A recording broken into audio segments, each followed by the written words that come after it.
Bonjour et bienvenue dans cet entretien exclusif de France 24. Notre invité aujourd'hui est le président du Mali, Ibrahim Boubacar Keïta. Monsieur le Président, merci.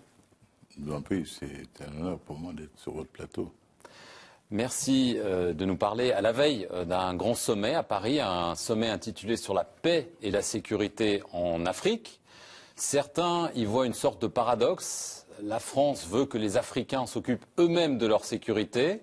Elle est intervenue, comme vous le savez, évidemment au Mali. Elle continue à être présente au Mali. Elle est en train d'intervenir en Centrafrique. Elle est intervenue il n'y a pas si longtemps en Libye, voire en Côte d'Ivoire. Est-ce que ce n'est pas un petit peu paradoxal de dire aux chefs d'État africains, venez à Paris, occupez-vous de votre sécurité, mais c'est la France qui s'en occupe? Je crois que c'est un peu sommaire. Les choses sont beaucoup plus complexes que votre description.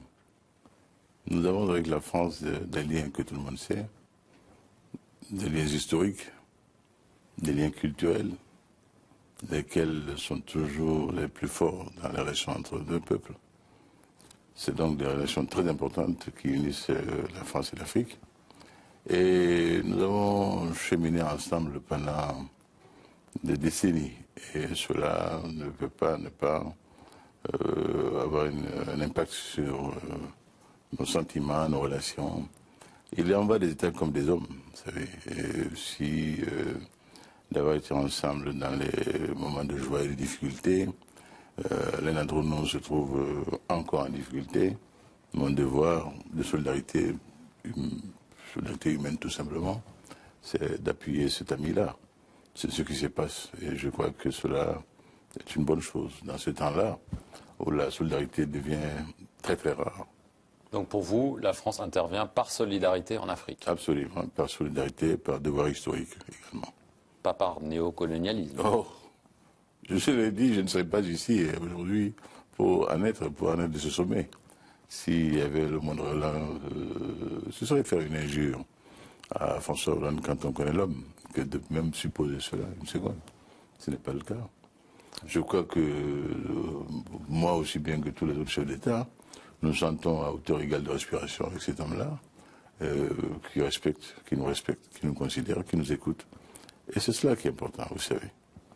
Aucune condescendance, aucune espèce de paternalisme qui ne serait plus. Les Africains qui doivent s'occuper de leur sécurité, il y a eu beaucoup de discours, beaucoup de projets, la force africaine en attente, qui porte peut-être bien son nom, parce que ça fait peut-être 15 ans qu'on l'attend. Est-ce que de ce point de vue-là, les arguments ne sont pas véridiques? Est-ce qu'il n'y a quand même pas beaucoup de discours et peu d'actes? Vous savez, il faut en toute chose beaucoup de rigueur, beaucoup de sens de la responsabilité et des responsabilités. Je crois qu'il est temps que nous envisagions autrement que par le discours. Si nous voulons être respectés, il faut que nous arrêtions de nous payer de mots et de poser des actes concrets. Je l'ai dit, moi, la tâche qui est mienne depuis mon élection à la tête de l'État malien n'est pas des plus faciles, et ça je le savais. Les défis sont énormes. Mais il y a d'abord une première tâche qui est celle de la refondation d'un État. Et je ne regrette rien du tout quand je dis cela. Nous n'avons pas trouvé d'État digne de ce nom en place. Il faut donc tout reprendre. Et tout reprendre dans des conditions où tout est parti en vrille, ce n'est pas évident, mais nous allons l'assumer. Tranquillement, calmement. Mais de manière absolument irréversible. Nous n'avons pas le choix. Ce peuple-là, en se portant massivement aux urnes et en me donnant le score qu'il m'a donné. 77,6%, si je ne m'abuse. Je n'ose pas le dire. M'a donné une légitimité, mais qui a son prix. C'est soit à la hauteur, faire en sorte de ne pas nous décevoir. Reste sur la carte des deux mots-clés de ta campagne, l'honneur et la dignité de ton pays, mais au-delà, l'honneur et la dignité du continent. Deux concepts auxquels je suis invité ardemment à participer. Et je vais vous dire que je n'y jouerai pas un rôle secondaire, Inch'Allah. Alors je veux venir à la situation dans le pays. notamment au nord. C'est une région que vous connaissez bien, même si vous êtes originaire du sud. Je pense que dans les années 80, vous avez travaillé pour une organisation non gouvernementale. Là-bas, un programme alimentaire, si je ne m'abuse. Donc vous connaissez bien cette région. Il y a évidemment un problème qui revient constamment dans les discours, voire dans les manifestations, c'est la situation à Kidal. Il y a eu des incidents récemment, une manifestation du mouvement national de libération de l'Azawad qui menace de reprendre la guerre. Quelle est la situation maintenant à Kidal? Est-ce qu'on est au bord de la reprise des hostilités? Je n'ai pas compris ce qui a surgi encore une fois à Kidal, mais je ne suis pas non plus d'une très grande naïveté. Et vous savez, c'est constant depuis l'indépendance du Mali que de temps à autre, tel ou tel groupe donne de la voix, mais rarement avec une telle intensité dans la revendication irrédentiste que cette fois-ci. Nous en savons un peu quelque chose, mais l'essentiel aujourd'hui est que les esprits s'apaisent. Nous y sommes totalement dédiés. Vraiment, parce que certains de ces groupes en doutent de votre volonté de conciliation et de leur donner ce qu'ils demandent, notamment peut-être une mesure d'autonomie ou en tout cas plus de moyens. Non, pas d'autonomie, pas d'indépendance. Ça, je suis clair là-dessus. Si toutes les revendications irrédentistes devaient se solder par l'indépendance ou l'autonomie, où en serions-nous aujourd'hui, cher ami? Et je connais un peu l'histoire contemporaine, et la géographie également aussi. Le monde ne serait pas le monde d'aujourd'hui. Alors, quand on ne demande pas ce que l'on n'aime pas, non plus faire chez soi. Et nous sommes très, très cohérents. Le Mali a les moyens de faire en sorte que par une politique de décentralisation bien menée, bien conduite, enfin réellement appliquée, chacun se sente parfaitement à l'aise sur son terroir, là où il est, mais en symbiose parfaite avec le reste de la nation malienne. Tel a toujours été le cas au long des siècles, et tel nous allons, comme on dit chez moi, Inch'Allah, demeurer. Je reviens à ma question. Le MNLA a menacé de reprendre les armes. Qu'est-ce que vous leur répondez? De se calmer. Et je note d'ailleurs que s'il y a eu une perte de sang-froid d'un des responsables de ce mouvement, d'autres qui me semblent d'un autre niveau ont apaisé en disant qu'il n'en est rien, qu'il y avait surchauffe et qu'il fallait garder son sang-froid. Que chacun sache raison garder. Il faut les désarmer et les cantonner comme c'est prévu par des accords de Ouagadougou, les résolutions de l'ONU. Bien sûr, cher ami. Mais ça ne se passe pas. Et c'est ce que nous ne pouvons pas comprendre. Quand les Nations Unies, dont la charte repose sur la souveraineté des nations, dit très clairement qu'il n'est pas possible, n'est pas tolérable, n'est pas admissible que dans un pays souverain, des hommes en armes affrontent l'État et veulent lui en imposer, qu'il faut d'abord désarmer ces hommes-là, les cantonner, et voir calmement la réaction qu'ils portent. Et qu'aujourd'hui, tout le monde assiste comme médusé, comme hypnotisé à cette surenchère négative de la part de ce mouvement-là, qui prétend être à hauteur de respiration de l'État malien. Et l'on nous vivrait ainsi. Je pense que nous aurons une autre façon de voir les choses qui nous inclinerait, normalement, à tranquillement dire non à cela. Mais nous sommes aussi respectueux du droit international. Et ce que je regrette et déplore encore une fois, tout cela est fait sous égide de MINUSPA, qui a l'air d'oublier quelque part que sa mission au Mali consiste à accompagner l'État du Mali. Elle ne remplit pas sa mission. Qui n'est pas là pour comme une sorte de procurateur de Judée pour un imposé au gouvernement du Mali. Il n'en serait pas une question. L'ONU ne remplit pas sa mission. Aujourd'hui, je dis qu'il y a beaucoup de questions que nous nous posons. Et nous ne les poserons pas longtemps. Donc il faut qu'on s'entende là-dessus. Le rôle de la France. Le Mali n'est pas un pays sous tutelle, ne sera jamais un pays sous tutelle. Le Mali est un pays accompagné par la communauté internationale en tant que membre des Nations Unies, ayant des droits et des devoirs que nous assumerons, que nous remplirons. Mais il n'est pas question que l'on nous traite comme si nous étions un pays sujet, un pays sous quelque chose que ce soit. Ce n'est pas le cas. Je vais vous demander le rôle de la France à Kidal. On l'a beaucoup évoqué. Oui. On sait que la France, notamment les militaires, peut-être, notamment, ont eu des liens avec le MNLA pour diverses raisons, pour mener des opérations, peut-être pour faire libérer des otages. La France a joué double jeu à Kidal. Vous savez, j'ai trop de respect pour la France, pour la penser qu'elle soit dans une duperie. Je pense qu'une duplicité quelconque, nous avons des relations franches. Et je pense, moi en tout cas, que l'amitié impose cela. Je ne puis me présenter contre l'amitié si je n'ai pas le loisir de vous dire ce que le fond de ma pensée. Je ne suis pas hypocrite. C'est quoi le fond de votre pensée? Et je n'ai pas non plus appris cela ici sur les bancs des écoles qui m'ont vu passer. Je crois qu'il y a eu une évolution dans le mode de faire. La France a peut-être pu penser, par rapport à l'ambiance générale, qu'il y aurait des velléités de revanche et de règlement de compte, et a voulu apaiser le jeu. J'imagine vraiment, je le pense réellement, pas pour la cajoler dans le sens du poil. Je pense que, la caresser, je crois que cet aspect-là avait une réalité, mais le trait a été trop forcé. Le trait a été trop forcé, au point que nous en sommes venus à nous demander si vraiment, aussi bien aux Nations Unies, avec l'insistance lourde sur les droits de l'homme, le respect des droits de l'homme, comme si nous avions vocation et mission à violer ces droits, comme si nous étions des sauvages et des barbares d'une autre époque, qui, sitôt Kidal, connaissant le sort de Gao et de Tombouctou, nous nous y livrerions à des massacres de population. Non. Je dis d'ailleurs que je n'ai pas entendu sur vos antennes ni sur d'autres antennes le rétablissement d'un fait important. Quand il y a eu un incident à Kidal le 28, avec cet empêchement du chef du gouvernement à atterrir à Kidal, ce qui est inouï. Il y allait dans une mission de paix pour y installer le gouverneur de région dans son palais. Et également récupérer l'antenne de la radio locale qui avait été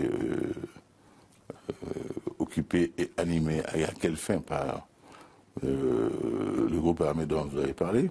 La population de Kidal restait totalement fidèle à la République, à ses idéaux, mais ne pouvant pas vivre dans la ville de Kidal.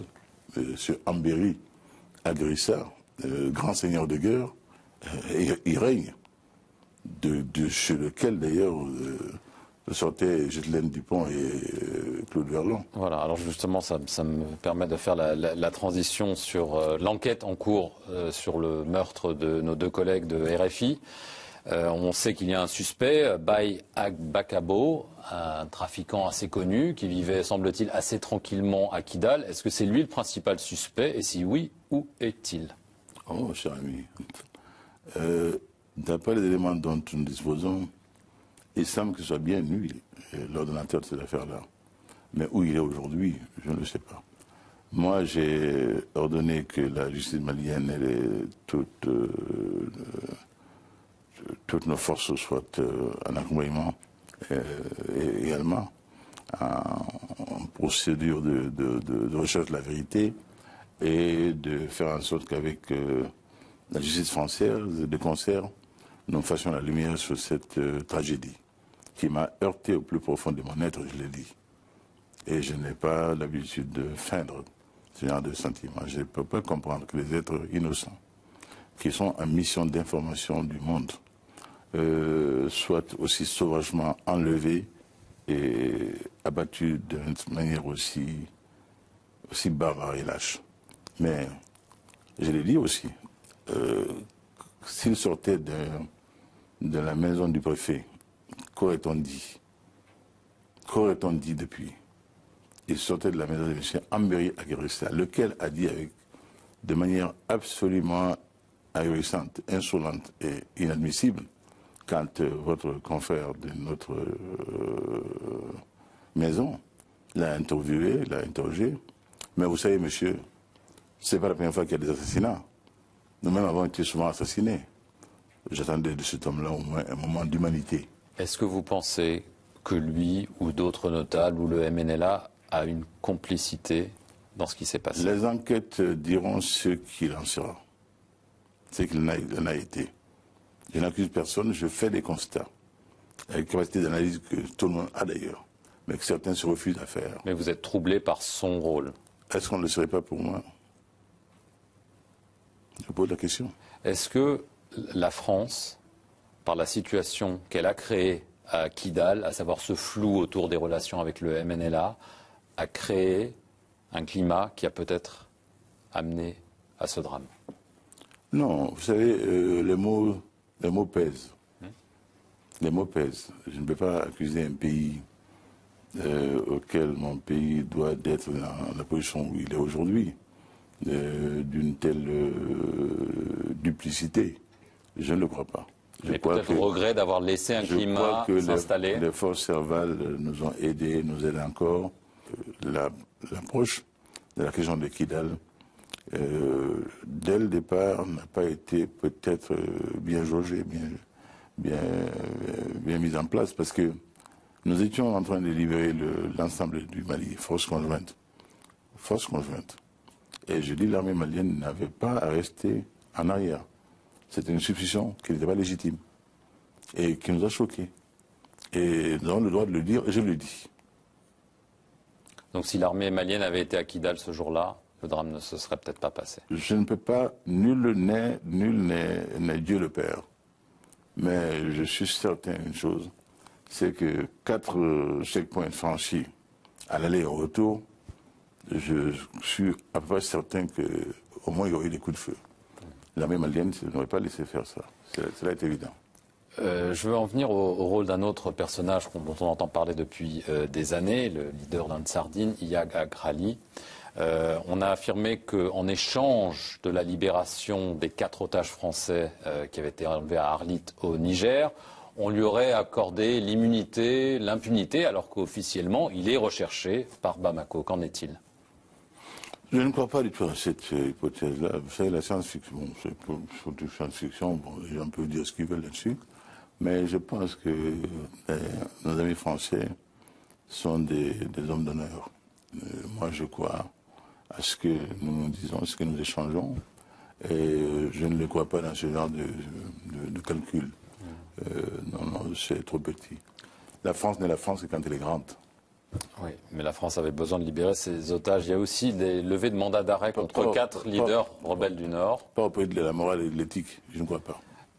Levée de mandat d'arrêt fin octobre de 4 leaders rebelles, dont 2 se sont présentés sur les listes de votre parti aux législatives récentes. Certains y ont vu une volonté de faire des concessions, peut-être, soit sur la question des otages, soit en vue d'une réconciliation nationale. Je vais vous dire, moi j'ai entendu beaucoup de choses dans mon pays, mais je ne sache ni l'un ni l'autre, ni les uns ni les autres, avoir commis des crimes de sang ou s'être embarqué dans des histoires de narcotrafic. C'était cela qui était indiqué. Mais c'est un geste quand même de réconciliation. C'est évident. Et dès l'instant où, conformément à l'accord de Ouagadougou, les mandats ont été levés, et qu'ils ont choisi librement de venir dans le parti dont je fus le président, cri d'orfraie. Cri d'orfraie qu'on a entendu. Vous savez, je suis tellement habitué à ça maintenant que ça ne me fait aucun effet autre que cela. Très bien. Ce sont des Maliens. Et par ce geste-là, ils prouvent qu'ils sont Maliens, qui ne font l'objet d'aucune sorte d'ostracisme ni de rejet. Ils ont été députés, ils reviennent à la Chambre, et je crois que rien de plus naturel. Alors, de quel crime voudrait-on nous accuser? D'avoir été le lieu leur nouveau lieu de chute, alors que certains les auraient bien accueillis, s'ils avaient fait d'autres choix. Hélas pour eux, et bien pour le Mali. Dernier sujet que j'aimerais bien aborder avec vous, le général Sanogo. On a longtemps soupçonné que vous le préserviez. Il a été nommé général 4 étoiles 3 jours après votre élection. Je sais que vous n'étiez pas encore investi à l'époque. Ce n'est pas vous qui l'avez nommé. Ni élu, ni investi. Ni au courant. D'accord. Très clairement. Les yeux dans les yeux. D'accord. Certains l'ont dit, moi je le dis, et moi quand je le dis, on me croit. D'accord. Si je veux un homme de parole, un homme d'honneur. Ok. La situation a évidemment évolué. On a longtemps dit que vous le laissiez tranquille. Il a été arrêté, inculpé. Et là, on a découvert très récemment, près de la base militaire où il officiait à Kati, un charnier avec 21 corps, des images assez terribles qui rappellent le Rwanda ou la Bosnie. Quelle est votre réaction à cette découverte très récente d'un charnier? D'abord, de sympathie à l'endroit des familles, de ceux qui ont été victimes de ces atrocités. Et ensuite, vous dire, cher ami, que je suis un homme qui laisse le temps au temps. Laisse le temps au temps. Que n'a-t-on entendu durant ces mois qui ont suivi le coup d'État? Je fus le premier homme politique malien à condamner, et de la façon la plus ferme, le coup d'État. D'autres se sont lâchés, on dit n'importe quoi. Aujourd'hui, chose à faire. Rien n'a traîné depuis que je suis là. Rien n'a traîné. C'est l'heure des vérités. Quelqu'un avait même écrit, se croyant génial. Ah oui, la justice veut entendre tel personnage qui ne t'en perd pas. C'est que ce personnage-là est sous protection. Et désormais, le roi est nu. On voit maintenant qu'est-ce qu'il y avait comme accointance. Et cet homme-là aurait pu avoir la dignité de reconnaître son tort quand l'intéressé a dû se rendre manu militari devant le juge d'instruction. J'ai dit, nul n'est et ne saurait plus jamais être au-dessus de la loi au Mali. C'en est la preuve. Je vous laisse dire. Monsieur le Président, pour revenir à ce charnier, on pense que ce sont des soldats qui avaient monté un contre-coup d'État et qui avaient disparu, qui se trouvent aujourd'hui dans ce charnier, auquel cas le général Sanogo aurait commis des crimes extrêmement graves. Cher ami, je me veux homme d'État. J'ai dit, droit l'ex, c'est de l'ex. Et dès l'instant où la justice retrouve toutes ses aises et est en charge de cette affaire-là, je n'en parle pas. Est-ce que vous seriez prêt Je fais confiance en la justice de mon pays pour mener cette affaire jusqu'au bout. Et il n'y aura aucune entrave. Aucune entrave. Vous parlez de la justice de votre pays. La Cour pénale internationale a ouvert une enquête préliminaire au Mali. Est-ce qu'éventuellement vous seriez prêt à livrer le général Sanogo ou d'autres à la Cour pénale internationale, où vous pensez que c'est au Mali que ce genre d'affaire doit être traité? Le Mali a une justice compétente, elle vient de le prouver. Et vous savez le terme, est-ce que vous seriez prêt à livrer? Ça me rappelle des époques fâcheuses. Je ne livre pas un Malien. La Cour pénale internationale vous inspire quoi? Elle est accusée Beaucoup de respect. Beaucoup de respect. Parce que certains de vos collègues sur le continent trouvent qu'elle est un petit peu raciste. Beaucoup de respect, mais elle le ferait aussi bien de connaître de tous les cas. Est-ce que la France va maintenir une présence militaire indéterminée dans le temps au Mali? Indéterminée, je ne pense pas. Mais d'accord commun, d'accord parti, nous verrons comment moduler cette présence-là au gré et au mieux de nos intérêts réciproques. Très bien. Écoutez, je vous remercie beaucoup, Monsieur le Président, de nous avoir accordé de votre temps avant ce sommet sur la paix et la sécurité en Afrique. C'est moi qui vous remercie. Merci beaucoup.